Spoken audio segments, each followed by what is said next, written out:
Nous allons, pour ce dernier panel, aborder ensemble l'enjeu de l'émergence des champions de l'IA en France et en Europe. Donc c'est un enjeu qui nous tient à tous beaucoup à cœur.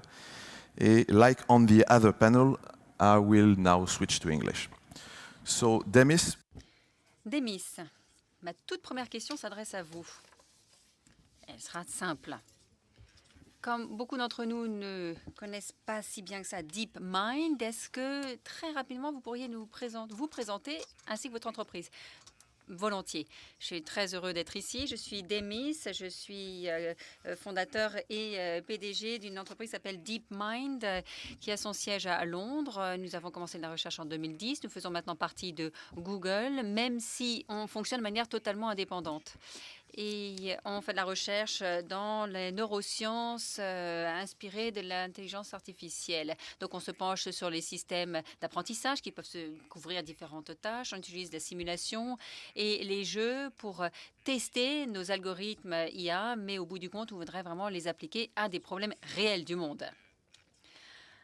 Donc, on a vu un peu plus tôt aujourd'hui que l'IA va avoir un impact direct sur nous. Donc, mais quel impact sur nous, sur nos entreprises, sur les sociétés? Demis, qu'est-ce qui vous motive pour travailler sur l'IA? Qu'est-ce que vous attendez de DeepMind et quel sera l'impact sur l'économie?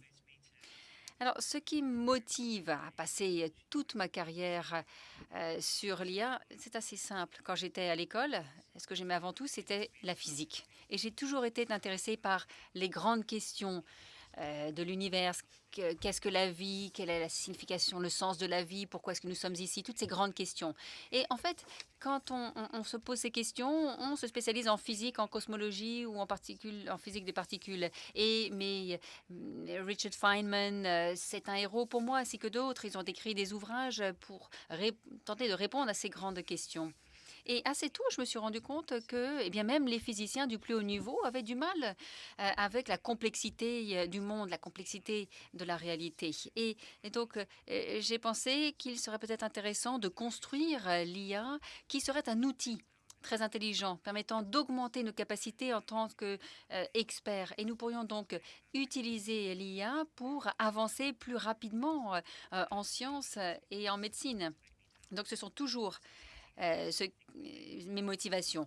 Et ce qui est intéressant, c'est que je pense que d'ici 5-10 ans, les choses auront beaucoup avancé. L'IA est à un tel point qu'on pourrait s'attendre à des grandes avancées bientôt dans la conception de matériaux, par exemple, qui utilisent donc l'IA comme outil. C'est une compétence qui permettra de parvenir à ces grandes avancées. Merci.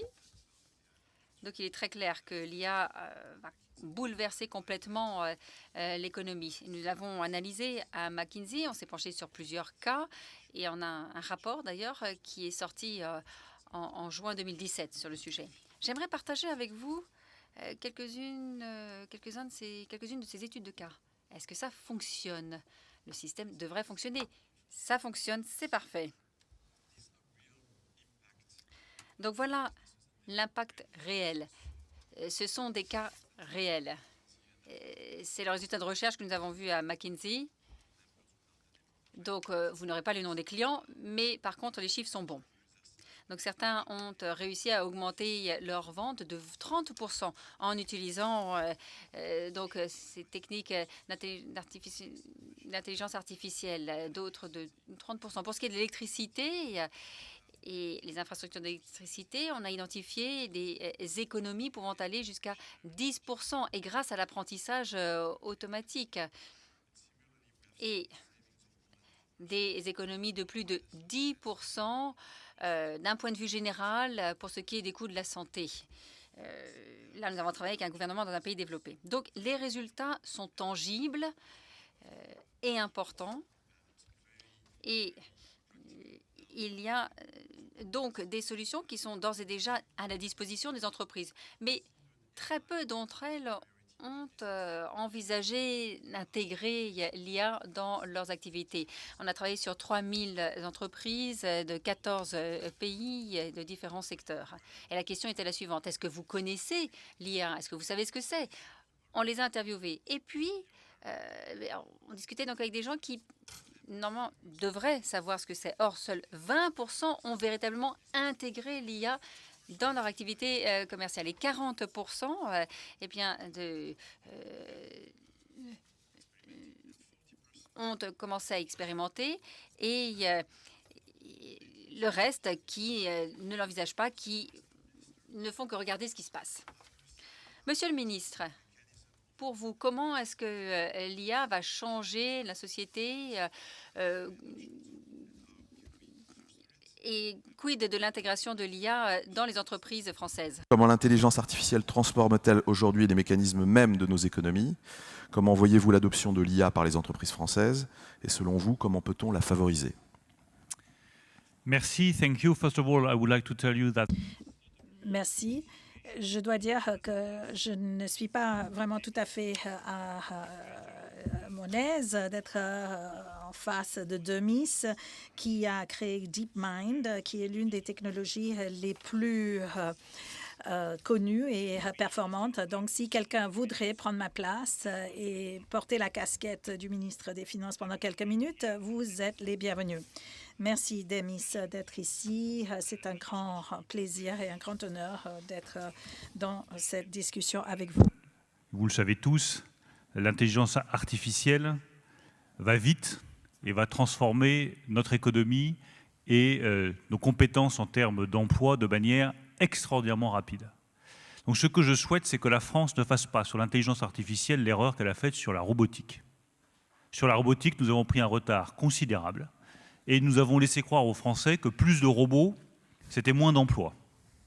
Moyennant quoi, nous avons une économie mondiale, les chiffres sont têtus, où les 3 pays qui ont le plus de robots, les États-Unis, la Corée du Sud et l'Allemagne, sont les 3 pays qui ont les taux de chômage les plus faibles. Pour l'intelligence artificielle, je pense que le défi est le même. Bien sûr qu'il y aura des destructions d'emplois, mais je suis convaincu que les États qui prendront le leadership sur l'intelligence artificielle seront aussi les États qui seront les plus compétitifs en matière économique et ceux qui auront les meilleurs résultats en termes d'emploi. Donc les défis, c'est quoi? D'abord, c'est l'éducation. L'éducation, l'éducation, l'éducation. La clé absolue, je vois quelqu'un qui sourit au premier rang. Madame, parce qu'on en a discuté hier soir, c'est pas que vous m'avez convaincu, c'est que j'étais convaincu dès le départ que c'est le sujet numéro 1. Mais sans doute que vous avez rajouté à ma conviction. Éducation, au Collège de France, l'éducation, forcément, c'est la priorité absolue. C'est comme ça que nous gagnerons ce défi de l'intelligence artificielle.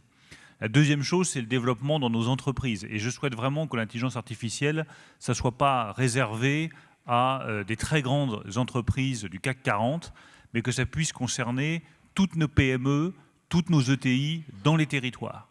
Donc il y a la nécessité d'appuyer le développement dans l'intelligence artificielle, c'est ce que fait la BPI, c'est ce que font un certain nombre d'organismes publics, c'est ce que nous voulons développer massivement dans les années qui viennent. Il y a un troisième défi, c'est l'innovation et la recherche, mais j'en reparlerai tout à l'heure. Là, je crois que nous avons pris le problème à bras-le-corps, partant d'une situation de départ où nous étions très en retard par rapport aux États-Unis et par rapport à la Chine. Enfin, il y a un débat aussi sur la régulation. Je pense que c'est important qu'on pose ce débat ici. Ce n'est pas parce qu'on est en France, c'est parce que je crois profondément que l'intelligence artificielle, au-delà des défis économiques, de formation, de compétences, d'éducation, d'accès des PME et des ETI, pose aussi des problèmes éthiques qui sont absolument considérables. C'est quoi l'objectif de cette intelligence artificielle? Quels sont les objectifs que nous fixons, les objectifs de bien public, de bien collectif? Je pense que c'est important que nous y réfléchissions ensemble. Thank you so much. So, let's move to the second part of the discussion around... Alors passons à la deuxième partie de la discussion qui porte sur le financement des écosystèmes. Encore une belle slide de chez McKinsey. Vous voyez que l'Europe, dans son ensemble, investit 3 fois moins que l'Asie. Vous venez d'en parler, Monsieur le Ministre. 5 fois moins que l'Amérique du Nord, avec 3-4 milliards de dollars américains investis seulement en 2016. Ce qui nous met en situation de risque considérable de faire face à un grand déséquilibre des deux mains. Alors, question pour Denis. Est-ce que c'est dur de créer un une entreprise basée sur la science en Europe. Oui, en fait, quand on a commencé en 2010, c'est dur de se souvenir précisément parce que c'était il y a presque 10 ans, mais à l'époque, l'IA, c'était pas aussi à la mode qu'aujourd'hui. Donc c'était en fait très difficile de lever des fonds pour une organisation de recherche dans l'IA dans le secteur industriel. Ça, c'était une des difficultés. Mais la bonne nouvelle, c'est que les choses ont changé. On reçoit beaucoup de financement, il existe en tout cas beaucoup de financement pour ce type d'entreprise maintenant. Si vous n'avez pas un modèle économique très clair dès le départ, en revanche, même si vous travaillez sur une technologie révolutionnaire, vous aurez de la difficulté à convaincre vos investisseurs et à leur dire clairement quand est-ce qu'ils auront un retour sur leur investissement. C'est un domaine dans lequel les États-Unis fonctionnent mieux, même si nous-mêmes nous sommes basés au Royaume-Uni et que nous tournons vers des investissements européens. En fait, la majeure partie de nos investissements proviennent des États-Unis et de la Silicon Valley. Pourquoi? Parce qu'ils ont une grande tolérance au risque et parce qu'ils ont une vision beaucoup plus à long terme. Donc les investisseurs pensent ici, par exemple, à 3-4 ans et espèrent de bons résultats comme étant des résultats à 10x à peu près, et les Américains ont plutôt tendance à penser à un horizon à 10-15 ans et à un retour à 100x, 1000x même. Donc c'est un appétit, une appétence pour le risque, une ambition aussi qui semble manquer en Europe. On a le talent. On a les meilleures universités, les plus prestigieuses ici à Paris, au Royaume-Uni, à UCL, là où moi j'ai fait mes études, et j'ai toujours su que le talent était là, que, si vous voulez, la matière première existait pour avoir des entreprises basées sur la science de très grande qualité. Mais ce qui semblait manquer, c'était le leadership, l'ambition aussi, et puis les investissements. Mais la donne semble changer assez rapidement. Le DeepMind, ça a été créé par Google acheté par Google en 2013. Est-ce que c'est ça l'avenir pour les startups, ou l'avenir rêvé? Non, pas du tout. On a été racheté en 2014 par Google, mais ça n'avait rien à voir avec l'argent ou par une pression quelconque de la part de nos investisseurs. Eux, en fait, unanimement souhaitaient continuer et dépenser plus pour nous soutenir. Et on y a beaucoup, beaucoup réfléchi. La raison pour laquelle on a fini par choisir Google était purement scientifique, à savoir qu'en utilisant toutes les ressources disponibles chez Google, on allait accélérer notre programme de recherche et aller plus vite vers des résolutions par l'intelligence artificielle. Ça nous a évidemment beaucoup aidé. Au cours des 4 dernières années, notre production, ça a été AlphaGo, un grand nombre de publications, etc. Donc, selon de nombreux critères, on a beaucoup amélioré nos travaux et on est passé d'environ 100 chercheurs à environ 700 chercheurs. Pourquoi est-ce qu'on a choisi Google aussi? Ça n'était pas pour les données ou d'autres idées que vous pourriez avoir, mais simplement leur pouvoir de calcul et la possibilité qu'on avait de travailler avec eux à une échelle qui nous permettait de conduire 1 million d'expériences en même temps, par exemple. Donc ça dépend vraiment de chaque individu et de chaque situation. Pour nous, c'était une solution optimale, mais pour d'autres entreprises, j'adorerais qu'ils construisent leur propre Google et qu'eux-mêmes deviennent des très grandes entreprises, et je ne vois aucune raison qui les en empêcherait. Formidable, merci. Monsieur le ministre, pour revenir à cette question des inégalités, des déséquilibres, comment pouvez-vous expliquer une telle différence? Quelles sont les politiques que vous avez pour objectif d'encourager à la fois ici et en Europe? Monsieur le ministre, qu'est-ce qui peut, selon vous, expliquer une telle différence dans les volumes de financement? Et quelles mesures pourriez-vous envisager pour encourager l'investissement en IA en France et en Europe? First of all, I would like to tell to Demis that Eh bien, tout d'abord, je voudrais dire à Demis que je suis tout à fait d'accord avec lui concernant son bilan sur l'Europe aujourd'hui. Nous attendons justement qu'il y ait un Open Google, un Open Amazon, Amazon ouvert ou Google ouvert européen. Et nous attendons tout ceci dans le domaine de l'IA. Et je pense que nous pouvons être aussi efficaces que les sociétés américaines. C'est pourquoi le temps est venu pour décider et de choisir notre propre Google européen. Français, quand je vois ces chiffres, j'ai envie de vous dire, quel gâchis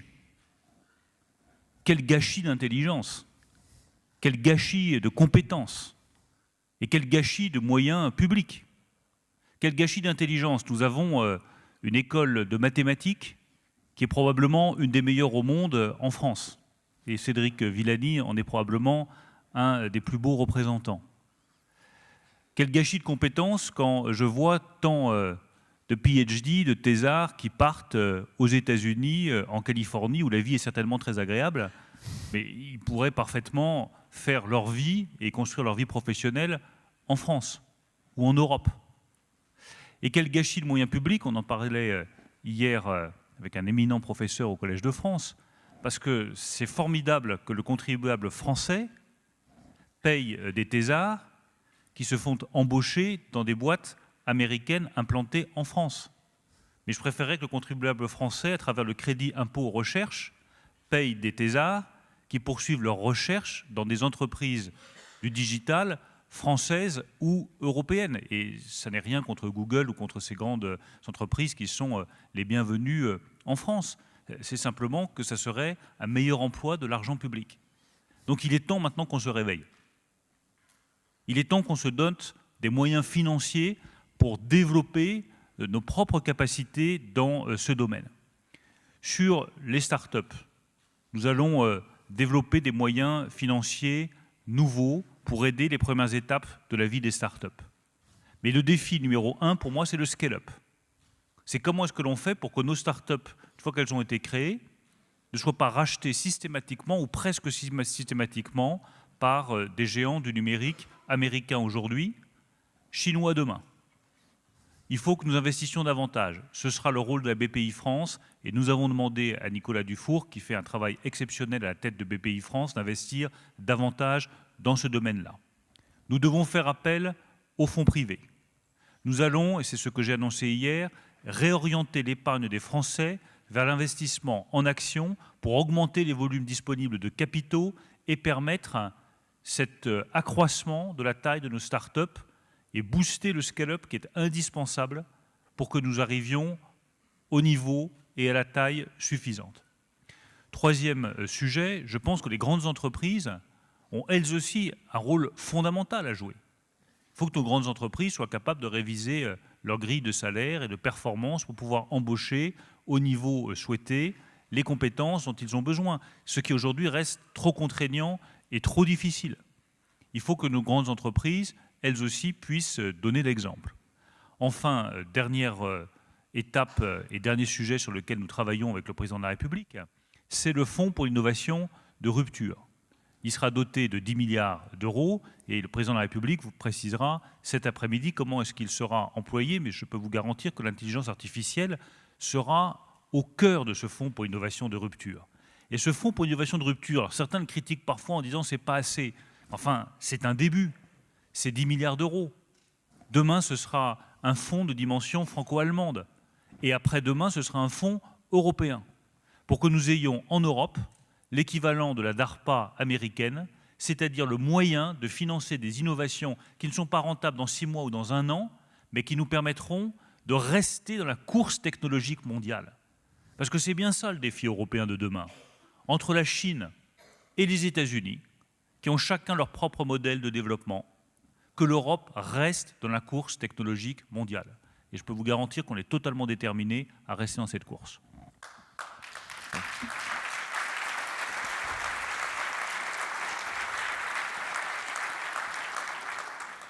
Super. No, but really, sorry. Vous avez bien fait de venir, hein. That was a genuine comment. Non, mais c'était très sincère quand j'ai dit super. Avec Demis, je pense qu'on va créer notre propre entreprise, vous allez voir. Une entreprise européenne, et vous verrez, elle sera d'une très grande efficacité. Eh bien, vous m'offrez une transition sur un plateau. Merci beaucoup, Monsieur le Ministre. Parlons maintenant justement de l'attractivité française pour les acteurs de l'IA. Demis, je me tourne à nouveau vers vous. Vous avez un petit peu évoqué ce point-là précédemment. DeepMind est au Royaume-Uni. Pourquoi est-ce que vous avez choisi d'installer votre siège en Europe plutôt qu'aux États-Unis, à la Silicon Valley? Excellente question. En fait, on nous a demandé plus d'une fois de nous délocaliser et d'aller à la Silicon Valley. D'abord, la première fois, c'est quand on a commencé nos travaux et que les investisseurs n'avaient jamais investi ailleurs que dans la Silicon Valley et pensaient que c'était le seul endroit où des entreprises de qualité dans le domaine dans lequel nous travaillons pouvaient émerger. Mais il a fallu travailler d'arrache-pied pour leur prouver que non, c'est faux, et on pouvait avoir des entreprises sur le deep learning et l'IA efficaces et réussies en Europe. Et puis, l'IA et les technologies sont... l'IA, c'est une technologie qui, nous l'espérons, pourra apprendre seule, mais nous avons aussi un intérêt pour l'éthique et la déontologie dans la structure même et les conceptions même de notre IA. C'est inévitable. Et donc, c'est extrêmement important aussi pour l'Europe de poser ces valeurs sur la table et de dire à l'échelle mondiale et sur la scène internationale, et de dire voilà, on a des valeurs en Europe sur les humanités, sur les sciences sociales, des valeurs sociales en général qui peuvent avoir toute leur importance lorsqu'il s'agit par exemple de la répartition des avantages et des potentiels de l'IA. Pourquoi et comment est-ce que l'on peut toucher toutes les personnes d'une société? Et en France, par exemple, la France a toujours été pionnière de ce type de réflexion. Et sur cette question de l'égalité, les technologies évoluent effectivement très vite, elles sont à échelle mondiale, et donc de pouvoir avoir voix au chapitre dans ce domaine lorsqu'il s'agit des questions d'éthique, eh bien là aussi, pour pouvoir avoir voix au chapitre, il faut être à la pointe aussi de la technologie pour pouvoir être pris en considération et être pris au sérieux et avoir une légitimité à parler à la fois des questions d'application et des questions d'éthique. C'est un sujet qui, moi, m'a toujours passionnée au Royaume-Uni. Et aujourd'hui, je suis ravie d'être ici à Paris, où nous ouvrons nos bureaux de recherche. Nous avons en réalité un grand nombre de scientifiques français chez DeepMind. Et l'un de nos plus anciens, Rémi Munoz, qui est également professeur à l'INRIA, voulait revenir ici à Paris et contribuer à l'écosystème local. Et c'était un timing tout à fait idéal pour nous, avec en plus les nouveaux efforts menés par le président et le gouvernement au sens large pour promouvoir l'IA. C'était vraiment le moment opportun pour nous de venir ici, de participer à la communauté économique ici, et nous l'espérons, de donner un nouvel élan, à participer à ce nouvel élan français et parisien. Excellente nouvelle pour nous en tout cas. So, can you come back on that? Why did you Est-ce qu'on peut revenir sur ce sujet? Pourquoi alors, au-delà de Rémi Munoz, qui est une excellente raison, bien entendu, et qui voulait favoriser l'écosystème local. Oui, alors je crois que en France, avec les grandes écoles, l'INRIA, le CNRS, il y a vraiment... les mathématiques sont très fortes. Et puis finalement, on est tout à côté. Nous, notre siège est à King's Cross, donc c'est physiquement même très proche. Nos deux bureaux sont liés physiquement très, très proches. Et donc ça, c'est vraiment très enthousiasmant pour nous. Monsieur le ministre, quelles sont vos réactions à ce sujet? Et plus généralement, d'après vous, comment est-ce que la France peut renforcer son attractivité dans le domaine de l'IA? Oui, je pense que c'est une très bonne nouvelle pour la France. Quand une entreprise de cette taille décide de passer en France, créer une succursale et créer des emplois, c'est une bonne nouvelle pour la France et pour les Français. Je pense qu'il y a 3 questions clés. Tout d'abord, pour rendre la France encore plus attirante, là encore, je pense que la clé, c'est par l'éducation. Et je pense que ceci est indispensable. Nous avons, comme Demis a dit, une vraie assise dans les mathématiques, ce qui est une très bonne chose, mais nous pouvons peut-être également rendre nos systèmes pédagogiques et l'éducation plus attirants. Deuxièmement, c'est la question fiscale. Et je voudrais revenir aux questions que nous avons prises avec le président et le Premier ministre à la fin 2017. C'était de complètement réviser le système fiscal français. C'est de cette façon-là que nous pouvons rendre la France plus attirante. Nous avons décidé de réduire de 33,3% à 25% les taxes sur les entreprises. Nous avons également introduit un flat tax de 30% sur les intérêts sur les capitaux. Je pense que ces décisions sont extrêmement utiles et bonnes et devraient rendre la France plus attirante. Et puis, le niveau des investissements. Troisième point clé. Là encore, nous devons attirer plus d'investissements dans les nouvelles technologies, surtout l'IA, non seulement en France, mais également ailleurs en Europe.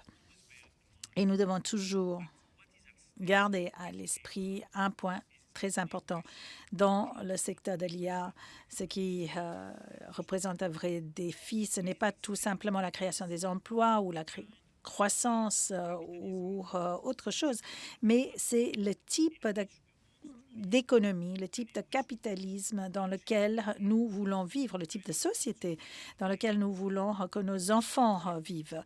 Donc, il y a une question de valeur, de la déontologie, des questions éthiques.